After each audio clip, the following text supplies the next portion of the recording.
Hello, good evening and welcome to my humble model railway, Bedstead Junction. The train you see coming into view now is being hauled by an Oxford Rail Dean Goods locomotive in black BR livery, and it's putting a variety of wagons on the train as well. Now, the Dean Goods was a very numerous locomotive when they came out. 260 were produced between 1883 and 1899. They saw service in both World Wars, so large numbers were used by the government, war departments.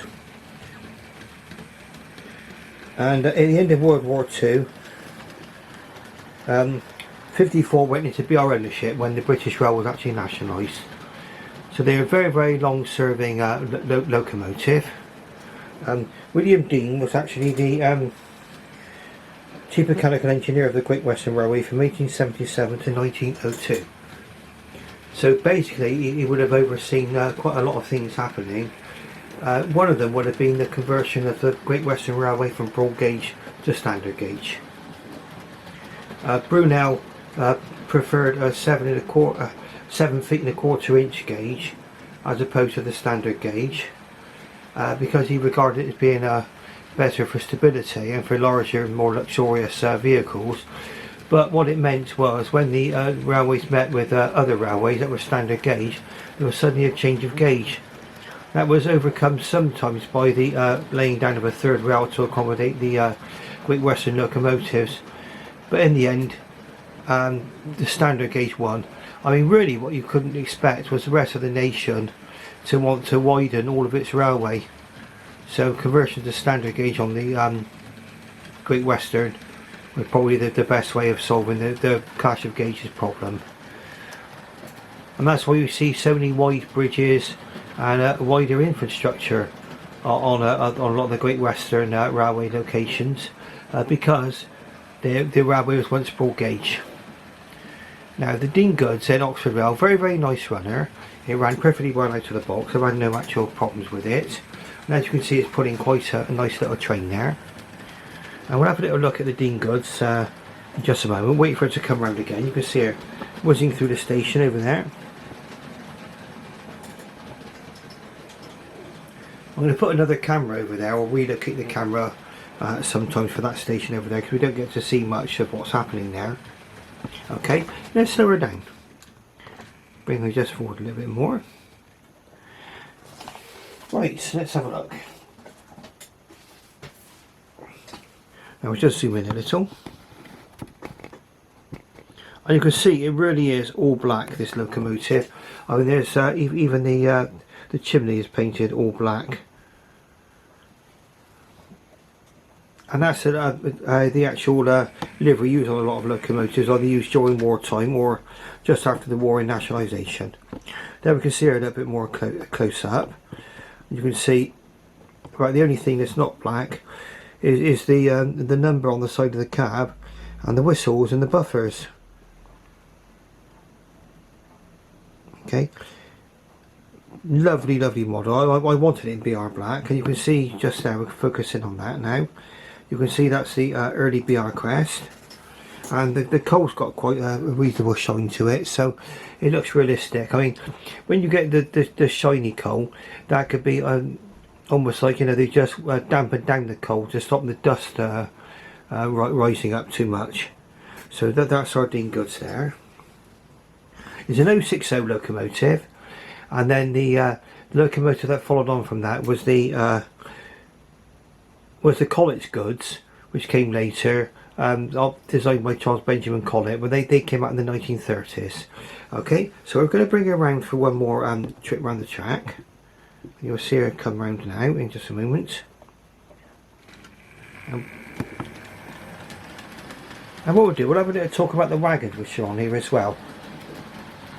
Now we've got an Oxford Rail locomotive, of course, at front. Then there's at the moment it's hauling a Bachmann China clay wagon. That's a blue wagon, you can see.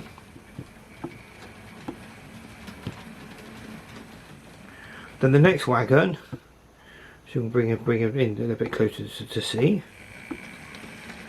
Oh, there we are. I could just about read it down there. But that's Royal Daylight. That's a dapple wagon or a daylight. Then it's another dapple, that's a sacks of salt. And then there's a Lima Watney's beer wagon, a Feist banana wagon, and last but not least, my recently acquired GWR 6-wheeled brake van. The tow brake vans were normally 4-wheeled, but these were given 6 wheels, really for extra adhesion for braking, and that was mainly really for industrial use. Okay, we'll have one more go around with her, and then we're going to take her into the goods yard. We can deliver our goods.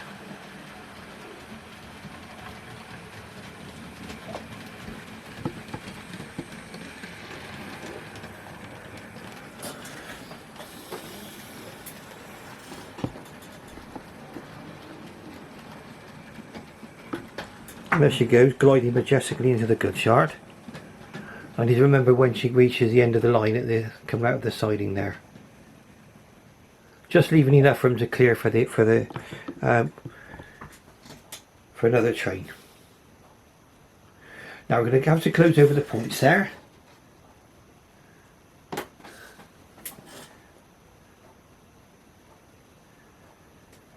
Now the next locomotive is designed by the successor to William Dean, and this was designed by George Jackson Churchward, and there it is there, the City Class locomotive in unlined green, and this one is actually named Killarney. Now you'd think it was unusual for maybe an Irish engine to be named to be given an Irish name to a Great Western locomotive, sorry, but that was because the Great Western actually advertised, and I think there was a book from Paddington to Killarney. Remember that when these locomotives were built, Ireland was still part of Great Britain, or still part of Britain, part of the United Kingdom. The Republic of Ireland didn't happen until after the end of World War One. Okay, so, but it was taken as part of the Great Western. I think what they did is that the idea would be they would take a train to Fishguard, then a train across to Ireland, and then they would travel south down to Killarney. Okay, but that's why it's called Killarney as far as I'm aware. It's engine number 3708, the famous City Class. I'm going to put her into reverse gear, and we're just going to change the points, and then we'll watch her coming out of the station.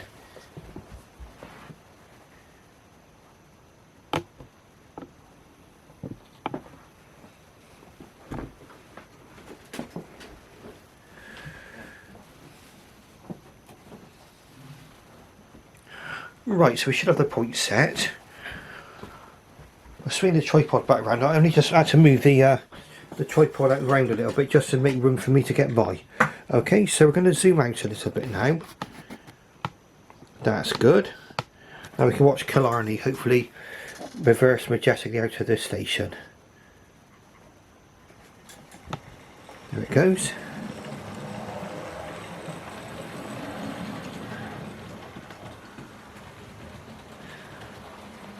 And it's a 440 locomotive, City Class,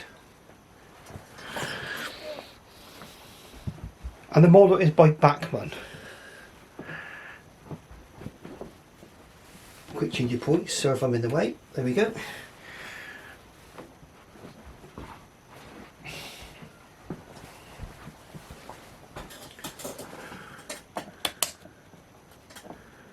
Right, so let's let her go on the tracks.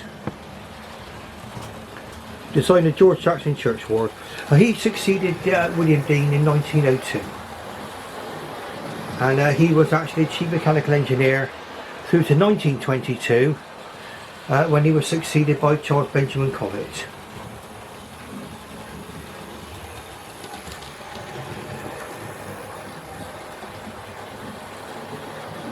Very nice locomotives, these 440s. Of course, the most famous version of this particular style of locomotive was City of Truro, which was reputed to be the first locomotive to break the 100 mph barrier.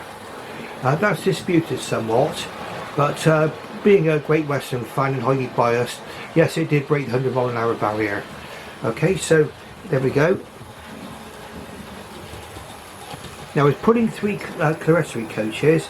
That's coaches which were lit by gas, and that's the reason why they're shaped the way they are, is because there's an extra row of windows, and that's where the gas lighting would have gone. And these coaches were designed by William Dean.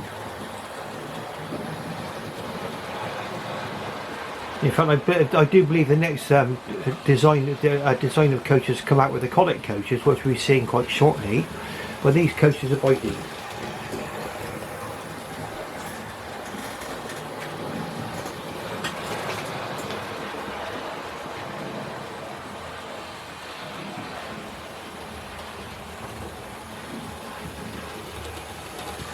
And there were a total, I believe there was a total of 20 of these actually built.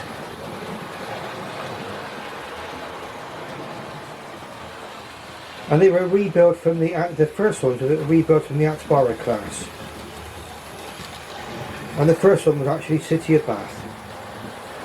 I think there was a run of 10 which were converted to the Atspara class, and then they built another 10 which were completely new locomotives. Let's say this model is by Bachmann, and we'll have a closer look at her in just a moment. Really, again, a really nice runner. Really happy with this one. Only just recently bought it.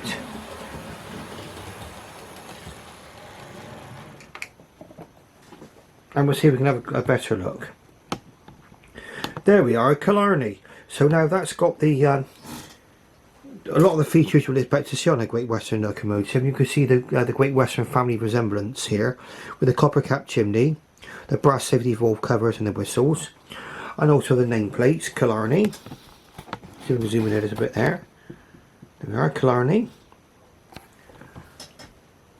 Very nice.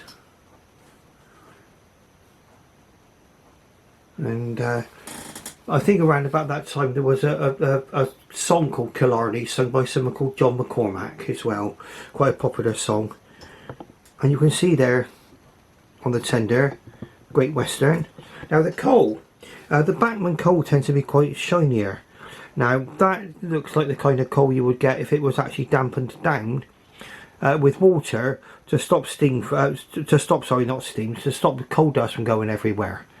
Okay, so that's why it's probably as shiny as it is, and I think it's showing quite a nice realistic looking coal out there. Okay, so that's fine with that one. Okay, so what we're going to do is we're going to bring Killarney around a little bit more. We'll have a little look at one of the Killarney coaches. See it go by there, one of the coaches there. There, so that was a closer look, zoomed in on them. And then we'll zoom out a little, and we'll have another look at her coming round now. A 440. A popular style of locomotives. I mean, the predecessors to these would have been the Dean singles, and at the time it was seen that a single wheeler was the ideal express locomotive. That's why they were the Dean singles, for speed. But obviously then you've only had one set of driving wheels, and so you could only, it didn't matter how much power you could put through those one set of driving wheels, you could only get so much traction on the rails. And that's why they would have increased the number of wheels on the locomotives. This is the 440, which is another development. Okay, and a lot of it was driven by heavier train loads, and more people wanted to travel to the West Country. Okay, so what we're going to do is we're going to bring her in just a moment, and we can have another look at her while she's in the station. We got her nearest to us. Let's just alter the points there. I'm going to go and change the points and bring her in for us.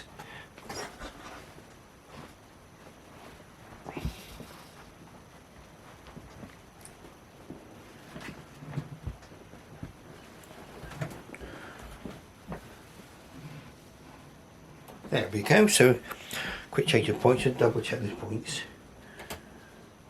The other way's over. Okay. Then we just bring it in.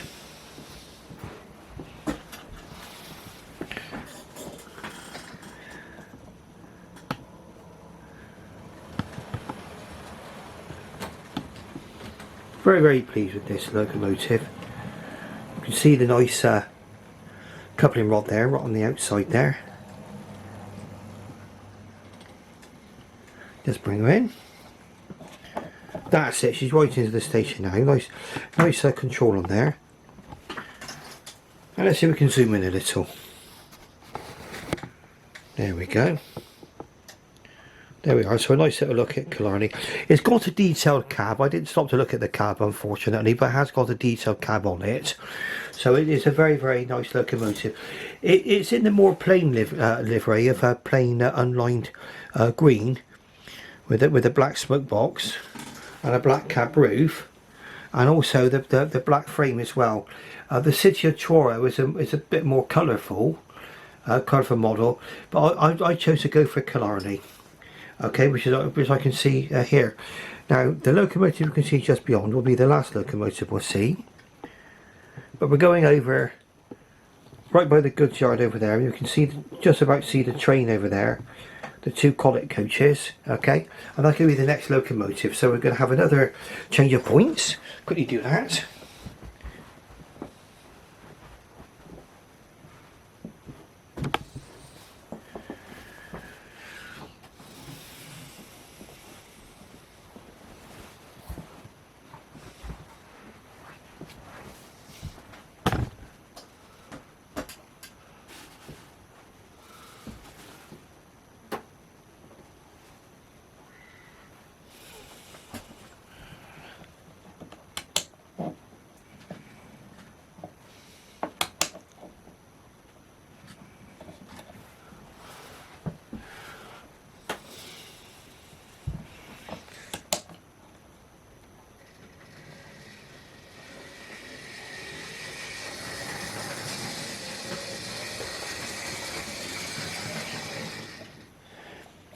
Now the locomotive you're about to see very much shows the transition between Churchward and Collet. Okay, now Charles Benjamin Collet became the chief mechanical engineer of the Great Western Railway in 1922 after George Jackson Churchward retired. I'm just going to switch to the main line. There we go, we're on the main line now. Bring it forward. And this is a Mogul. Originally a Churchward design.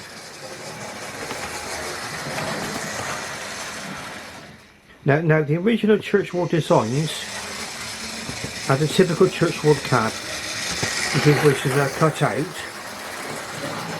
And my Mogul is speeding away there. It's a main line and it's a very, very elderly locomotive as far as modern railway terms are concerned. I mean, it will be built before 1984, being mainline. Mainline had a parent company called Palatoy, which sadly decided to stop making locomotives in 1984. They then briefly become known as Replica Railways, and then they finally went on to become Bachmann. Bachmann being the locomotive we just saw a minute ago, which was the City class. But this is the mainline Mogul, which is a 260. It's in BR livery, and it's the Lake Crest livery, just to be the livery that was carried after 1956. And the Moguls were very, very numerous. This is the second batch that were built. There was another batch built, and I believe these were built in 1930. The original batch being built in the early 1900s by Churchward. But there was a change in design from the Churchward design, that they were given a collet style cab. I'm going to bring her in now and have a closer look at her. And you can see from here the difference. Just zoom out a little, if we can. Zoom right out. And there she is. The Mogul. Outside cylinders. 260 wheel arrangement. Very, very popular locomotive. Very, very useful. A lot of them, though, collets actually use to build a Grange class from. So a lot of these were converted into Granges, but then the Grange building program was stopped when they got to 80 locomotives. Everything got stopped by World War II. And so these locomotives were largely saved, possibly because of World War II. As you can see, it's got the window on the cab, whereas a Churchward locomotive would be different. And that the Churchward design, you can see possibly on the back of there. Zoom in. There you go, you can see it now, right in the middle of the frame. Sorry about the wobbliness there. It's got like a C-shaped cutout in the back. That's a Churchward cab, as opposed to the collet cab, which you can see down there. Okay, and I'd say it's a mainline split chassis locomotive. The split chassis locomotives are probably much maligned. I mean, bear in mind this is quite an old locomotive, and it's been on the rails on and off at least since 1984. Okay, so I think it's been given sterling service. I bought this during the lockdown, and it was way before Dapple had produced their Mogul. Now I think I probably paid a lot less than what the price of the Dapple Mogul is. I must admit the Dapple one is on my shopping list or on my wish list. But this one's very, very nice. One thing a little bit different about it, they always had the black chimney. Okay, but then they did have the brass safety valve cover and the whistles there. Okay, so we're going to give her a little run round. You can see her running round.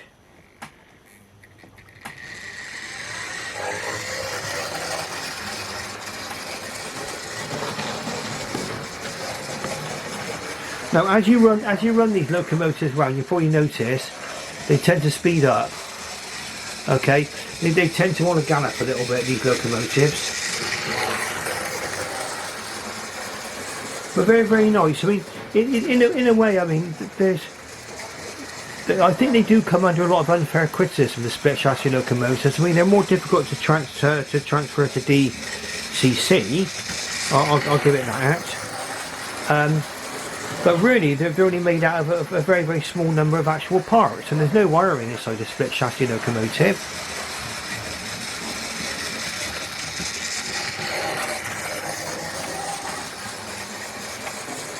Very, very nice. I've added a crew to this particular locomotive. Okay, so that's the main line, and they're putting two Hornby coaches. Now these coaches can be found today in the railroad range. I'm just going to drive into the station now. Back into the station. We'll just see how we get on with that.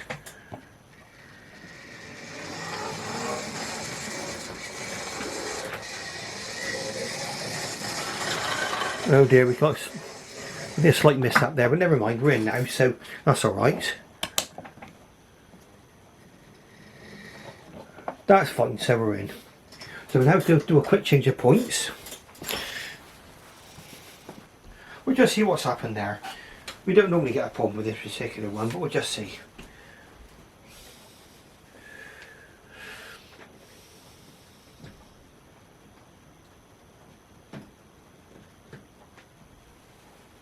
Okay, not a problem. Right. Turn that back to the main line. And last but not least, the locomotive you can see just in the far distance beyond the Mogul.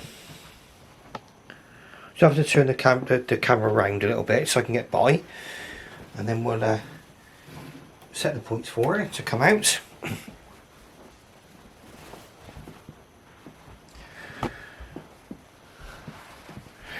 Now this particular Hornby model here, we see coming out, is a Hall class. In late BR crest again. Is a Hornby Hall and is Albert Hall. Okay. Possibly this is one of the ones which would have been in the 1966 Hornby catalogue. Okay. It's not got the chuff chuff sound.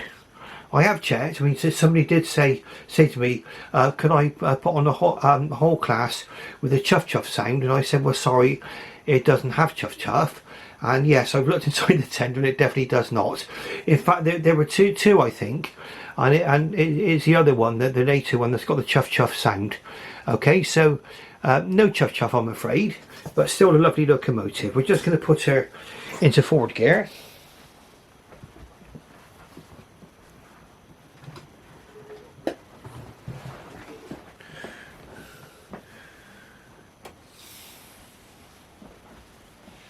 And we'll have a look at her running round.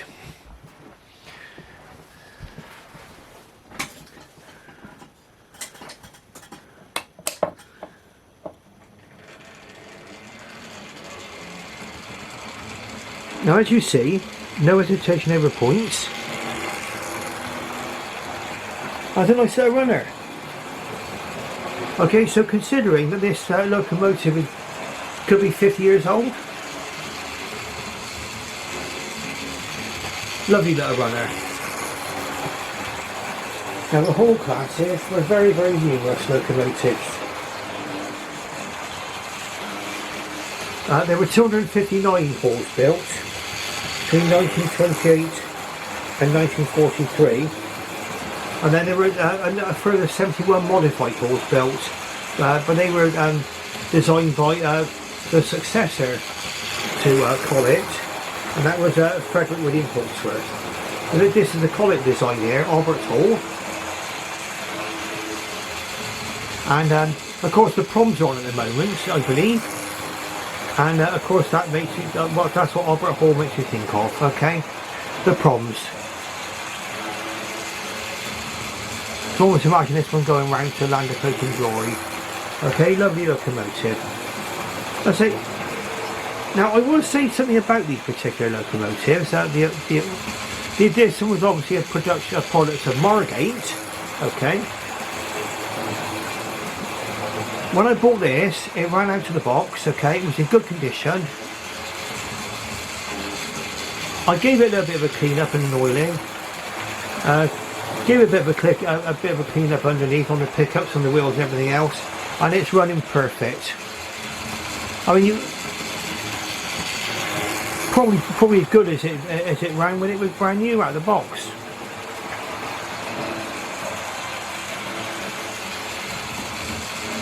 And it's a very, very, very welcome addition to my collection. It's nowhere near as detailed as a more modern locomotive. Okay, so a lot of the parts on it are moulded. But really, watching it go around, you wouldn't know, would you? Well, unless I told you, I don't think you'd know. Watching it go round. It must have been a very, very pleased person who received this. Maybe they got this for Christmas back in the 1960s. Beautiful.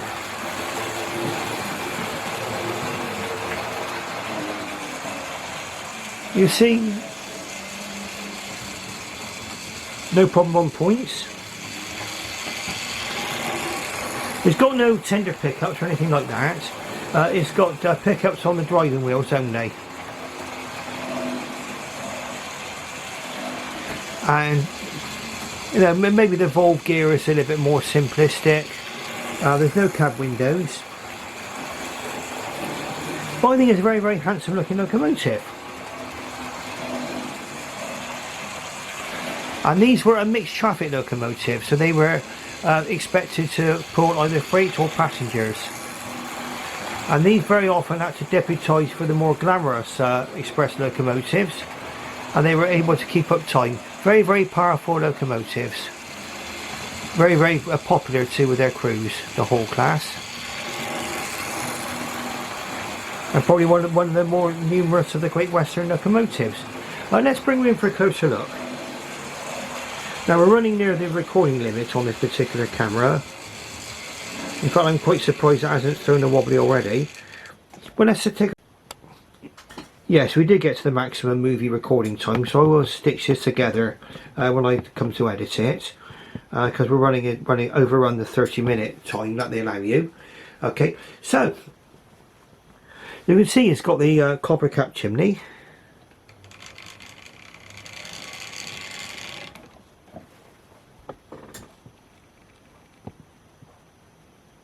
Safety valve cover, whistles. Got the lovely nameplate on there. Albert Hall. A 460 twin cylinder locomotive. And this would have been what it would have looked like in British Rail service.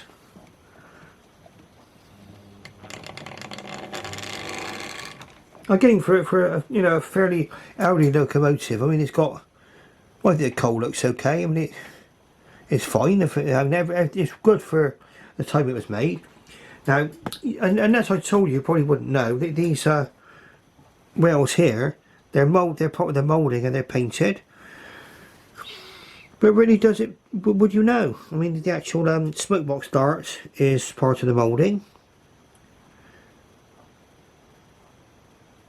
and yet it's still a very, very handsome looking locomotive, in my opinion. Let's bring it around a bit more. There we are. There's a late British late BR crest on there. The brake levers on the tender and the water scoop levers, I mean, they're all moulded in as part of the moulding. But I think probably, I mean, I could be wrong. I mean, I'm sorry about my hand getting in the way a little bit there, but we're right by the controller. But that's putting away beautifully now. And I think, in my opinion, these models, like this for Hornby, are meant to be used. They're meant to be played with. You know, you could maybe allow a child to handle them without any bits falling off, because there are not many bits to fall off. Like I was saying, in life, things have always got the plus and minus points, always got benefits. And if I would try to look for the benefits. Is your glass half empty or half full? Mine's half full. And I'm very, very pleased with this locomotive. I'm glad I bought it. Okay, so what I'm going to do is we're going to wrap things up now. Okay. Now I might not put this actual video out tonight. Probably go out tomorrow, because it's now 9:15. I've got to put this railway away in a moment, to pack it all away. And it does take a while for this video to be edited and to be rendered on the computer. So now what I do is, if you like what you see, press like and subscribe, and also press that bell, because you'll be alerted of all new videos by me. And thank you very much for your interest, and thank you for watching, and I should bid you farewell and good night. Thank you.